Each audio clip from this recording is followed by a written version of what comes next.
Napakaraming mga magagandang balita ngayon na in-announce si Yusek Castro. Ibigay ko ito mga kababayan sa inyo para mag-iyakan na naman yung mga DDS. Mas madaming Pilipino ang may trabaho na. Yan magandang simula ng taon para sa lakas paggawa, sa lalong paglakas ng labor market.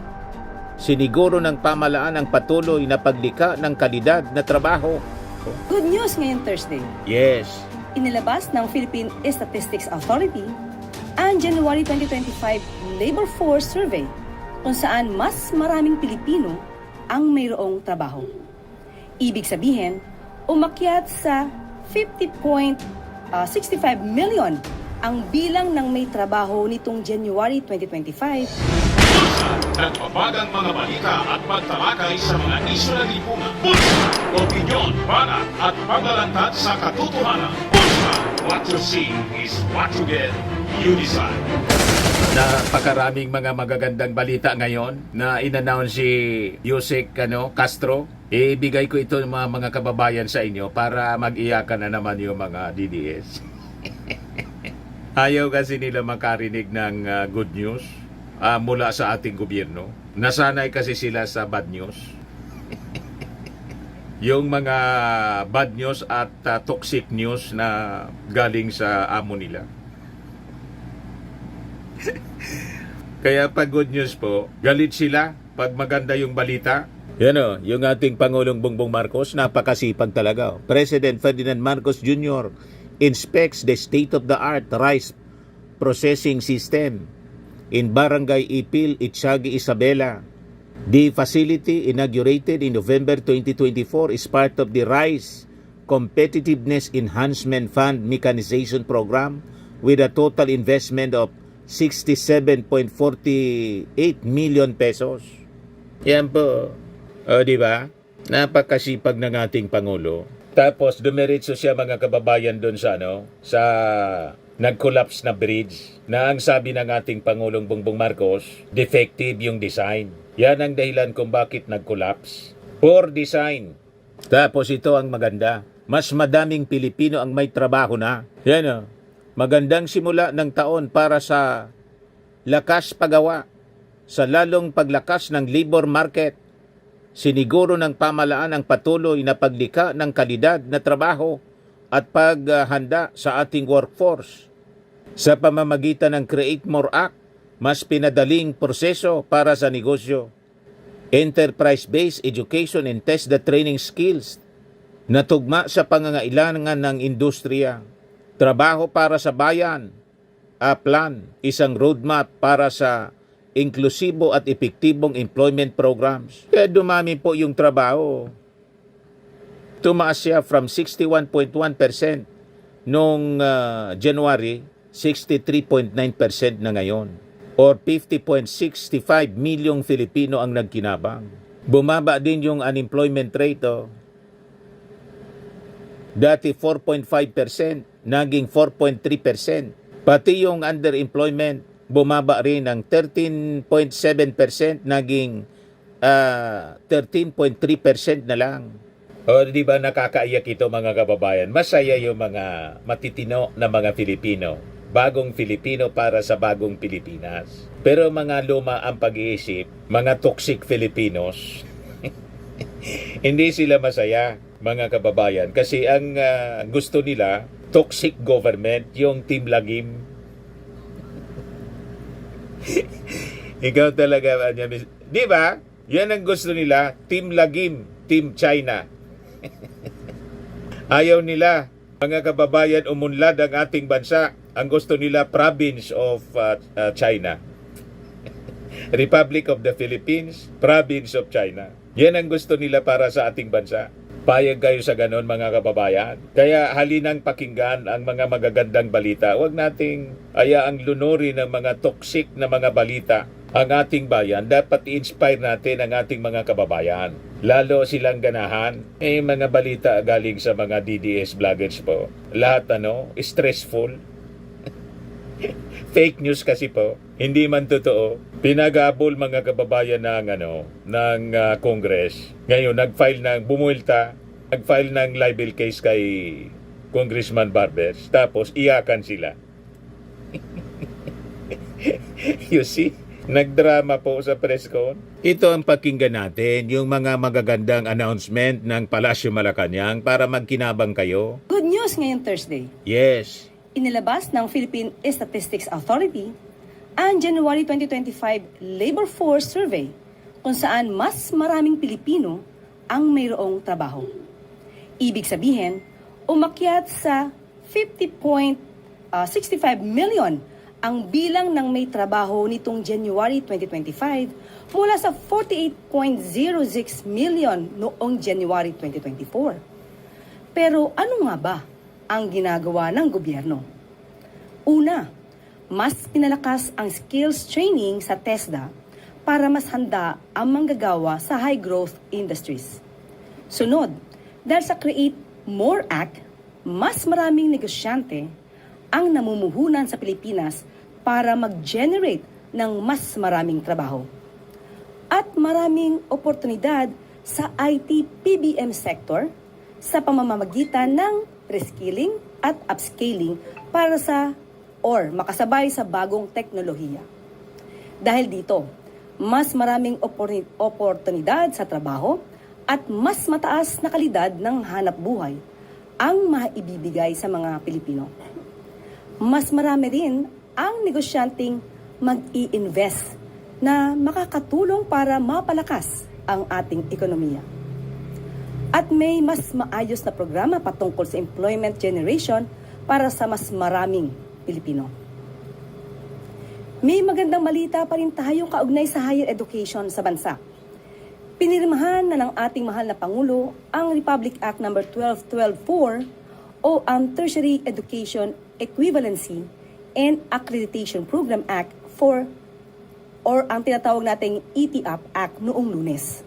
Dahil dito, binigyan ng kapangyarihan ang Commission on Higher Education or CHED bilang lead agency na maggagawad ng equivalent college degrees sa mga working professional na hindi na kinakailangan dumaan sa tradisyonal na paraan ng pag-aaral. Sa pag-institutionalize ng ETAP program bilang batas, mas mapapatatag ang standards, monitoring at implementasyon ng ETAP program sa buong bansa.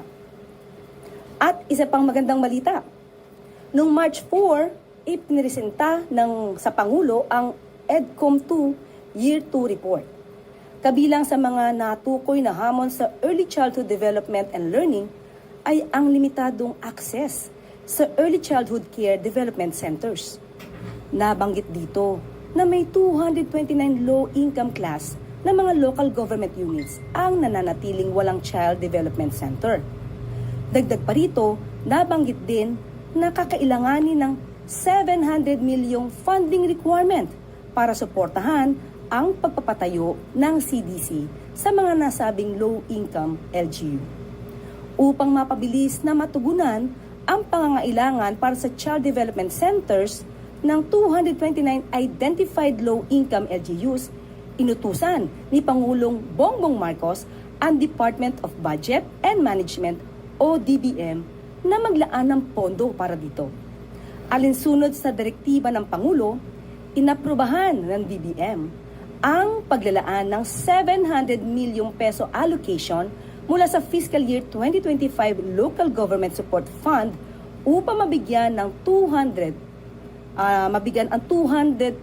low-income LGUs ng kinakailangang pondo para mapabilis ang pagpapagawa ng basic child service facilities.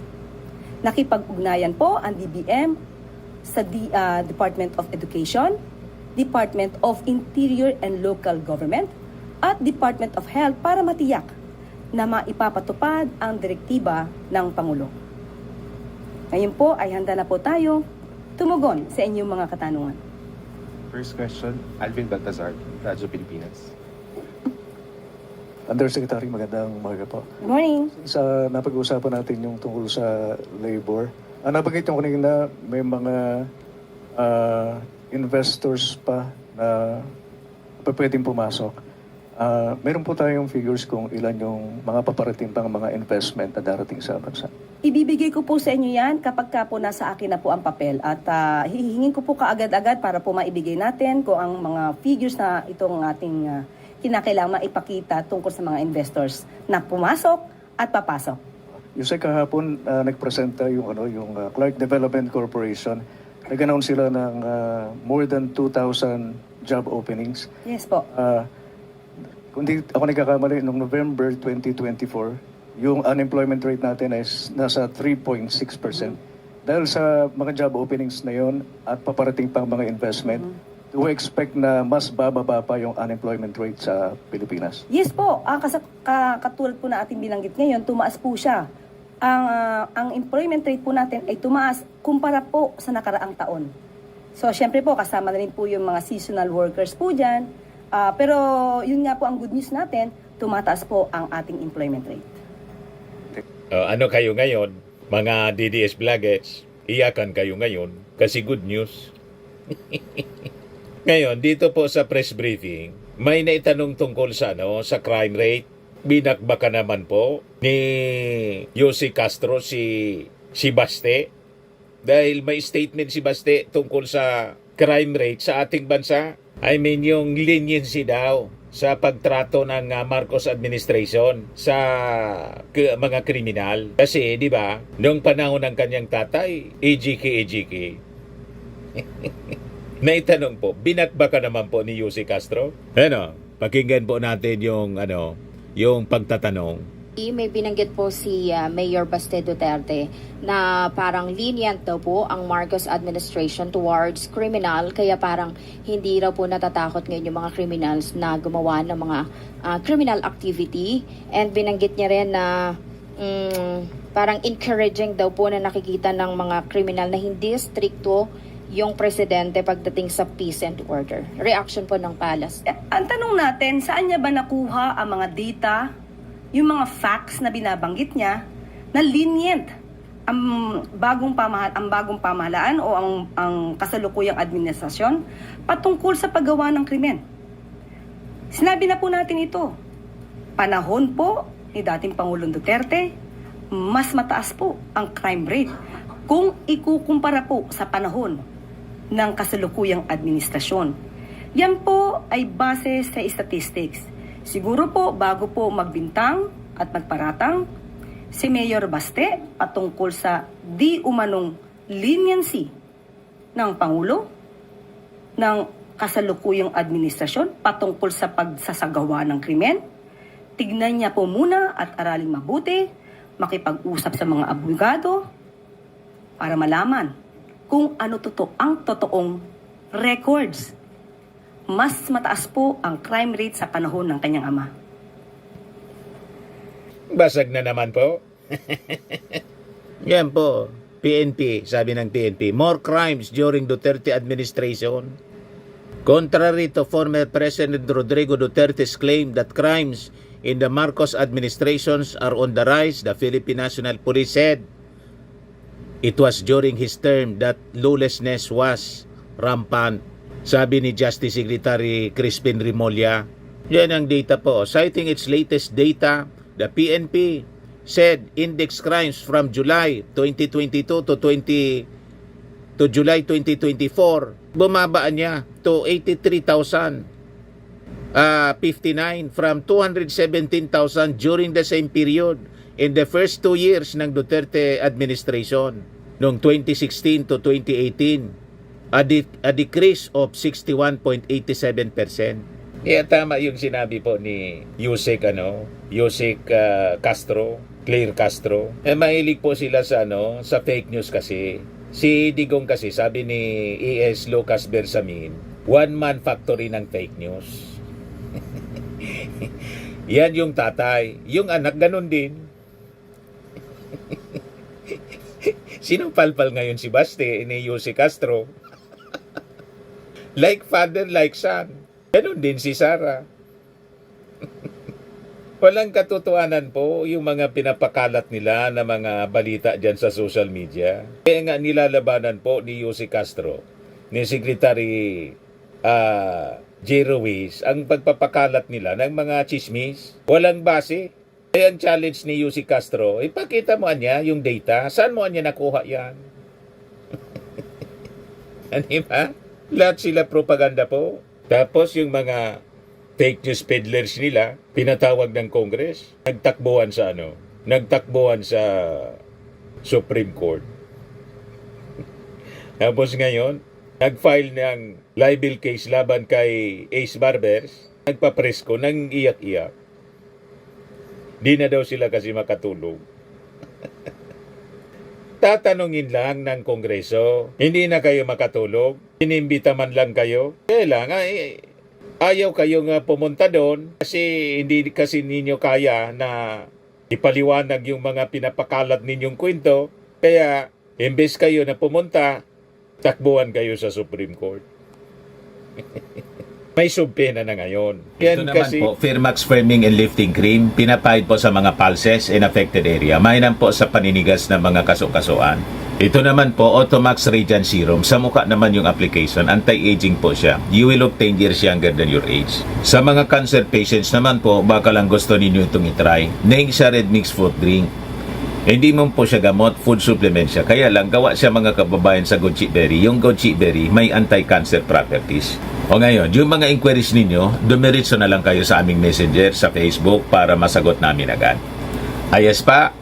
Ayos na ayos niya, Mr. Maravilla. At sa mga naghanap po ng malinis and spacious fitness gym, pumunta lang po kayo sa aming Colossal Fitness Gym. May Grab ka rental din po kami. Ito naman po yung bago naming product na binibenta online. Eye Glow Serum, whitening po siya. Tingnan ninyo yung epekto sa aking anak na architect before and now. Yung mga inquiries po ninyo, dumiretso na lang kayo sa kanyang Facebook account, Riz Maravillas.